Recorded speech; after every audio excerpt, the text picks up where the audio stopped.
نبی کی زندگی میں ہوا ہو اور نبی نے منع نہ کیا ہو۔ مدارج النبوت عبدالحق محدث دہلوی، نہ کتاب میری نہ مصنف میرا، کتاب بھائیوں کی یونیورسٹی میں کتاب اب بھی موجود ہوگی، جس مرضی لائبریری میں چاہو تمہیں یہ کتاب ملے گی۔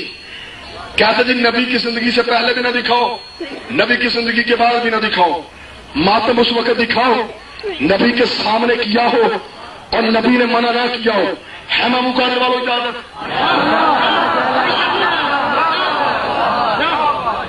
کتابوں میں درج ہے احد کے میدان سے جب رسول واپس پلٹے پورا مدینہ ماتم کدا تھا۔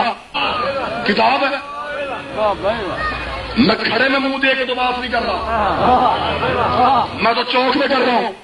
کتاب میرے ہاتھ میں، پورا مدینہ ماتم کدا تھا۔ رسول آئے، فرمائے رونے کی آوازیں کہاں سے آ رہی ہیں؟ صحابہ نے کہا مولا وہ جو احد کے میدان میں شہید ہو گئے یہ ان کے وارث رو رہے ہیں۔ نبیوں کے نبی نے، کتاب بھائیوں کی نبیوں کے نبی نے منہ آسمان کی جانب کر کے کہا ہے میرے اللہ میرے حمزہ پہ رونے والا کوئی نہیں، ہے میرے اللہ میرے حمزہ پر ماتم کرنے والا کوئی نہیں۔ کتاب میں لکھا ہے کہ صحابہ اپنے گھروں میں گئے، اپنی عورتوں سے کہا جلدی کرو نبی کے گھر جا کے نبی کے چچا حمزہ کا ماتم کرو۔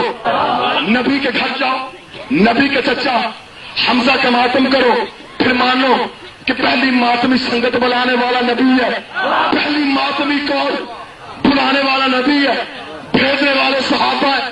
بلایا، برتن نشینان انصار نبی کے گھر میں آئی، نبی کے چچا حمزہ کا ماتم کیا، نبی نے گریہ سنا۔ کتاب میں درج ہے کہ نبی کا گریہ سننا تھا۔ نبی نے پوچھا کہ کون بیویاں ہیں؟ صحابہ نے کہا مولا یہ انصار کی عورتیں ہیں، وہ تیرے چچا حمزہ کا ماتم کرنے آئی ہے۔ کتاب میں لکھا اگر غلط پڑھوں اسی چوک میں گولی مارو، میرا خون معاف ہے، انتظامیہ کی موجودگی میں کہہ رہا ہوں۔ جب کہا میرا مولا یہ پردہ نشینان انصار ہے جس نے تیرے گھر میں آ کے تیرے چچا حمزہ کا ماتم کیا ہے، رسول نے منہ آسمان کی جانب کر کے کہا میرے اللہ میں محمد یہ دعا کرتا ہوں تو ان پہ راضی ہو جا، ان کی اولاد پہ راضی ہو جا، ان کی اولاد پہ راضی ہو جا۔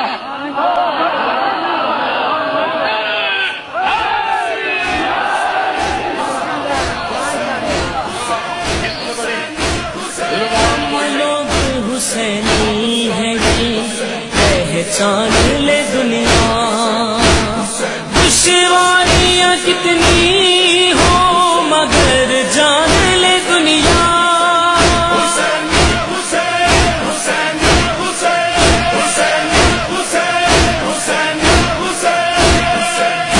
دہل میں جب تک